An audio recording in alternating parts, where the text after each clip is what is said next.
Hey y'all, welcome back to my channel. So in today's video, I'm going to be doing my February cash envelope plan out. So in a previous video, I shared my February expenses, and I'm sure you could probably hear the disappointment in my voice when I did that video because I did not realize I was spending that much on expenses every month. So what I'm going to do in this video is outline my cash envelopes. So um, I noticed that when I was going through all of my bank statements and credit card statements, I spent a lot of money on things I really should not be spending money on. And so, and that's partly because I'm a swiper. I will swipe my debit card and I will swipe my credit card. And of course, I will use Apple Pay if the opportunity presents itself for me to do so. And as I'm swiping, I'm not keeping track of what I'm swiping for. A few months ago, I lost my debit card and I had to go and actually use cash until I was able to get a replacement debit card. And I noticed that I spent so much less money when I used cash. And I kind of, it's like I'm eating my own words because I was telling a friend years ago that um, he should get a checking account because he believed that he would literally have $1 bills. And I always asked him, why do you have that much money? Like, it wouldn't really be a lot of money, but it was a larger volume of money because it was all dollar bills. And he was like, because I don't spend them as much because, like, for him, it was oh, I don't want to give this money to people. Um, it was basically, it made him more attentive. So now I completely understand that. I've gotten more into budgeting and I've done my research and I've learned more about how things should be done. I'm seeing that there are benefits to using cash. So one of my things to kind of curb my spending, one of my strategies to curb my spending this year is to use cash. And so what I'm going to do is I'm going to change pens. It's not going to look too different, but just want to change pens. So using this Papermate Flare, no, Inkjoy, not a flare. I have a flare over here, but I'm not using it. So I'm going to use my Papermate Mint. Oh my gosh, why am I trying to say Mint Joy? Papermate Inkjoy pen to do my cash envelopes for the month of February.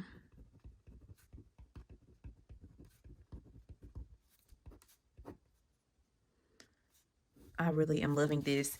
So I'm using dot grid paper from Happy Planner just to plan out everything.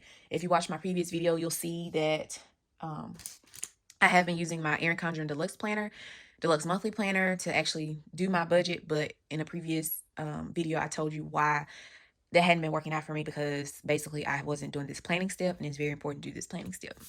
So cash envelopes. Right now, I think I have 1, 2, 3, 4, 5, 6. I have 6 cash envelopes that I'm planning to have. And I might make this the cash envelopes and sinking fund video. Okay, so for cash envelopes, I have groceries. So let me zoom in a little bit. So I have groceries. For groceries, I'm planning to do $50 a week, which of course is, I think there are, let me grab a calendar right quickly. I think there are, how many weeks in February? So so I'm looking at this Erin Condren planner. There are,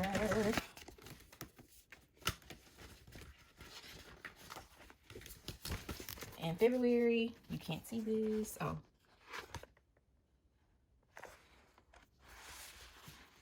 In February, there are basically 4 what I consider full weeks in February. So I'm going to count for 4 weeks. So that's going to be $200 a month for groceries. Okay. Gas. I've been filling up a lot more now that I'm getting up early and going to Orange Theory. And Orange Theory is about 25 miles from where I live. So I'm going through gas pretty quickly because I know I should probably take advantage of the showers that they have at Orange Theory so I can leave from Orange Theory, go shower, go straight to work. But right now I'm not comfortable doing that. So I'm literally leaving the house at 4:15 to get to Orange Theory for my 5 o'clock class, coming back home at around 6 o'clock once I get out of my 1-hour Orange Theory class, and then driving back out to work, which is very close to where Orange Theory is. I'm a lot closer. Orange Theory is a lot closer to my job than I live to my job. So I'm going through gas very quickly. So I'm accounting for 2 fill-ups at about 2 fill-ups a week at about $20 a fill-up. And so that's $40 a week, which is about $106 a month. Now, I will, full disclosure here, I have not been doing a very good job of keeping up with how much I actually spend on groceries and gas. Right now, I buy groceries and I don't really use them, which I need to get out of because I tend to eat out quite a bit. So these gas and grocery numbers may change. I have a feeling that gas may eventually go up, especially this summer. And groceries might come down because, like I said, I tend to eat out a lot, but I'm trying to get away from that because I am on a health and fitness journey. And unfortunately, the eating out that I have been doing has not been conducive to my health or fitness journey. So, yeah, gonna have to probably let that go. Eating out is, oh, now this is gonna be a struggle because I know I spend at least $50 a week eating out, but I have to cut this expense tremendously. And I'm only giving myself $20 a week. So that's basically one time a week.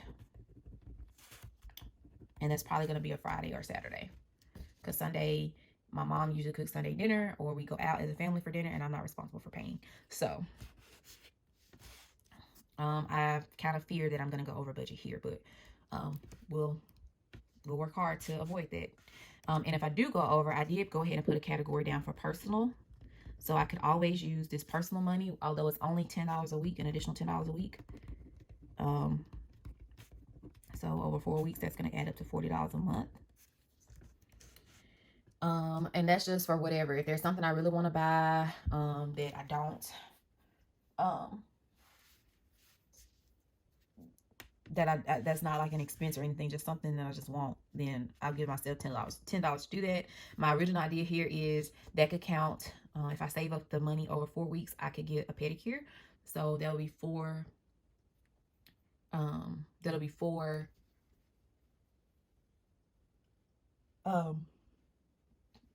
get a pedicure every 4 weeks. So I just got a pedicure this weekend. So in the next 4 weeks, I'll have enough money to get another pedicure. Although I might be a little short. I may not be able to get all the works like I've been getting, but at least I'll have the money set aside for that. So it's not a surprise.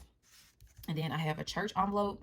Now, I don't really consider this a, the next 2 cash envelopes I have, as a matter of fact, I'm not, how do I want to say this? Like, these aren't just envelopes I'm going to be carrying around necessarily. So I plan to give $125 a month to church. That's just my prerogative. That's what I choose to do. And this is going to be, I'm going to actually write a check for this. So I just want to make sure that I have, it documented that I know that I'm going to spend that money on that. So I'm just going to make a star right there. And then donations. So I am trying to be more active in the alumni associations for both of the schools I have attended up until this point. And I know there'll probably be some controversy, but what I have seen, I know there'll be controversy. I know there'll be people who say, girl, you got a lot of spending going on. You need to get your expenses down. You need to get a handle on your spending overall. But what I have seen, y'all, and this is a testimony to how God is so good. I have been giving to my church religiously, no pun intended, for the last 2 years. And although my money has been funny and many times during the month, I have never gone broke. And I know there are many financial philosophies out there that say you shouldn't be giving so much until you have a handle on your finances. But I cannot, God has been too good to me for me not to make donations. Or not to make donations. I'm looking at the word donations, but for me not to give back a portion of what he has given to me. So that's why I have no problem getting that $125 out. It's the first amount of money that I get out, period, so that I don't even really miss it. I wish there was a way I could just figure out how to do a automatic transfer from my bank to my church, but whatever. I'm just that's a non-negotiable for me. I know everybody does this. That's one thing I learned about this finance community. Everybody does things differently, and you just got to go with the flow and do what works for you, and that works for me. Many of the people who I watch, whose channels I support on YouTube, they kind of abide by the same philosophy. Even if they don't go to a church or if they're non-believers, they donate to some cause that they're passionate about, and that works for them. So that's all I'm gonna say on that. Donations. I have budgeted $100. I donate $50 a piece to each of the 2 institutions that I've attended. One of those donations is automatically debited from my account on the first of the month. And I'm just going to make myself a note. So one of the schools automatically takes the $50 from my debit card. From my debit card automatically, because that's the way I set it up. And the other one I have to literally, I don't know a way to get it automatically deducted from my account or withdrawn from my account. So I just go and make that payment manually. And the main reason I'm going to do this particular donation is because it's a reunion year for me. This is a reunion year from me graduating from undergrad in 2015. So my goal was to, and I'm gonna not make this goal, but my goal was to donate $100 for each of the 5 years I've been out of school, for a total of $500. But I'm gonna fall a little short on that goal, and I'm only gonna be able to do $50 a month. So for $250 donation.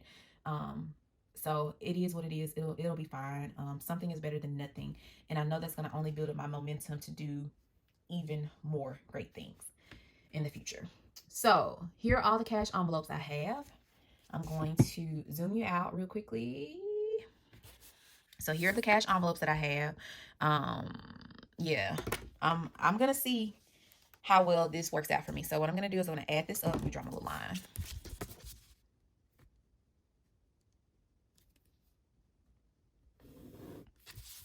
So total of cash envelopes is, so we have 200 plus 160 plus 80 plus 40 plus 125 plus 100. Total cash envelopes is $705 for the month of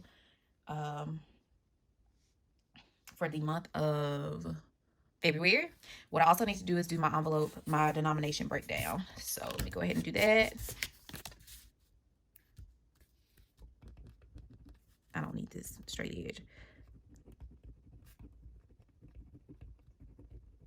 This is also a new thing for me. So actually, I'm gonna probably just do all 20s. So yeah, I'm gonna do all 20s because this 125, as I mentioned, is going to be a check. It's gonna be a check. So I'm gonna just do all 20. So I'm gonna need 30 20s. And now this is gonna be interesting because I think my withdrawal limit is a lot lower than, what's 705 minus?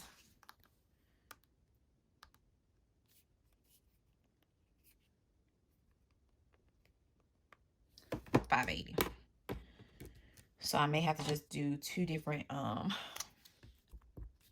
transactions. So 580 divided by, 580 divided by 20. So I need 29. Oh, why did I switch pens? I'm sorry. 29 $20 bills for a total of 580. Great. Okay, so that's my cash envelopes. And since I've gotten your attention, let me go ahead and do my sinking funds for the month. And I'll save my debt for another video. So, sinking funds. Again, I'm just using this to help me plan out my actual budget, which I'm going to probably keep in my Erin Condren Deluxe Monthly Planner. Although I've fallen in love with Happy Planner, so I may choose to do Happy Planner. I'm going to zoom in again real quickly. All right, sinking funds. So, it kind of pains me to think about having to do sinking funds, but I encountered so many unexpected expenses last year that I decided that I'm going to start the year off by doing sinking funds. Now, sinking funds, you can Google or YouTube them, but basically they are little accounts, so to speak, that you set up so that you can save money each month for expenses that you anticipate. Now, sinking funds is not synonymous with a emergency fund. An emergency fund is what it says it's for. It's for emergencies. You know, things happen and you need to have money saved up for emergencies. Sinking funds, with emergencies, you don't know what the emergency is going to be. You don't know what is going to happen. Sinking funds, you know what you have to spend money on, and you know when you're going to have to spend that money for it. So instead of trying to come up with the whole lump sum or gross amount at the time you have to pay it, you can break that lump sum or gross payment into many different payments so that you're not throwing a lot of money at something all at once. So for instance, I know I have vision insurance, but unfortunately my vision insurance does not pay 100% of my vision care because I wear contacts and glasses, and well, my vision insurance will only pay for one or the other. So many times I end up applying my vision insurance to my glasses purchase, because my glasses typically are a lot more expensive than my contacts, considering all of the special coatings and everything that I have to get on my lenses. So basically, I know when I go to the eye doctor in September every year, I'm looking to pay at least $500. So the difference between what my insurance won't pay on my glasses plus the fees, the out-of-pocket fees I have to pay for my contact lenses. So instead of me putting that $500 on a credit card, although I know I'm going to spend about $500 when I go to the eye doctor, I can make a certain contribution to a sinking fund for my vision care, so that each month I put in a certain amount. So by the time September comes around, I have the money to pay for my vision care from my actual checking account versus putting it on the credit card and having to pay it off that month, or depending on what my money's looking like, or in the past has looked like, having to basically accrue interest on vision care related expenses. So yeah, that's the point of a sinking fund. So I will say that the total of the sinking funds for this month is pretty low compared to how I anticipate my sinking funds will grow. I know a lot of people are questioning, well, how many sinking funds should you have? That's specific to you. You may have 10 sinking funds. Families, I'm a single, unmarried female with no kids. So my sinking funds may look a lot different from a married woman with 4 kids. So here we go. I have a Beachbody On Demand membership. So in the previous video, I discussed being a Beachbody coach, and the reality that I'm going to be canceling that coach membership. But I do want to keep my Beachbody On Demand membership. It is a subscription, but it's only once a year, and it's about $106 a year. So that means this month, if I'm going to save up for it, and that's due in December, by the way, if I'm going to save up for it, I need to budget about $9 a month. So $9 this month I'll put aside for my Beachbody On Demand membership to pay membership dues. And those have increased almost every year. So I am, oh boy, I'm going to put, I don't know, I didn't specify, but I'll know what membership that's for. I'm going to put, I have in my budget $25 a month, because it's about $300 a year, but it's gone up this year alone. So I'm going to increase that amount to I'm going to put $32 a month. So this is going to throw my budget in a tizzy. Amazon Prime. So this is a subscription that I plan to cancel. I'm not sure. I have gotten accustomed to the 2-day Prime shipping, but I also live in an area where I don't get the opportunity to get the next day delivery for free with my membership. So I've got to the point now where I can kind of wait around on things. I think the whole experience of getting free 2-day shipping has kind of died out for me. So we'll see. I have canceled this membership for now anyway, because I was paying the $99 a year, or the $13 or so a month.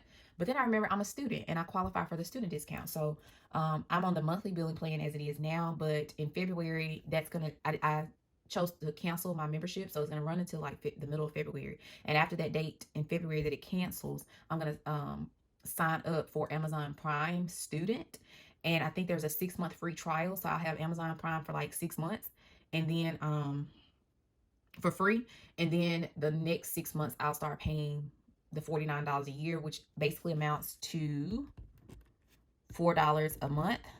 So I'm going to go ahead and start saving that $4 a month. Car tag. Oh my goodness. I live in a state with exorbitant state and county with exorbitant car tag fees. My car tag last year was about $800 something. So I'm not trying to get surprised again. Fortunately, I'm really hoping that it's not that much now, because, well, it won't be that much this year because my car will be a year old. But I'm still going to budget for the unexpected. So I'm going to budget. I just estimate that it's going to cost $900 this year. And so that's $75 a month. Car maintenance, again, my car is relatively new, so outside of oil changes, I don't see myself spending a whole lot of money on car maintenance. But I will say each time I've gotten an oil change, it's been about $80. And I've gotten oil changes about every 4 months. So that's about $320 a year, which is about 320 a year. That's about $27 a month. Okay. I'm going to skip that category and go down to vision care. So at the beginning of this whole spiel about, I don't know why I started doing dashes instead of colons. Okay. Vision care, I already told you, vision care is the main reason I decided that I was going to do sinking funds this year, because your girl spends a lot of money on vision care whenever she goes to the doctor. So typically, I just budgeted that I'm going to spend $300 a year on vision care. Again, this number is probably going to increase as the year goes on, because right now, if you watch my previous video, you see how much I'm spending in expenses. Then I still have to have money to live off of. Sinking funds is like an optional type of thing. So this is probably going to increase as I start freeing up some more of my income after I paid off some debts and minimized or reduced my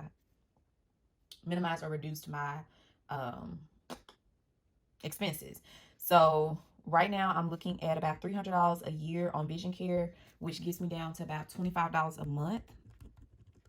And the way I look at it, even if I do end up having to, no, I'm not even gonna claim that. Probably around March or April, when that good time of year rolls around, hopefully I won't owe any money and I'll be able to get a refund that's able to help me to add more into my sinking funds budget. The last two expenses are my AAA membership. So I am a AAA member. I do have a relatively new car, but when I had my older car, AAA came to the rescue for me, and it's just something I feel is worth the cost. Just peace of mind from having a AAA membership. Now, I feel that way now, but there may come a time when I don't feel that way. So, and I may end up getting rid of this AAA membership if I get if I just choose to get rid of it. But right now it's here to stay. I think my AAA membership is about $78 a year, but what I plan to do is just to budget $6 a month. So I might be $6 short, about $10 short when the time comes around for it to renew, but at least I have some money set aside for it.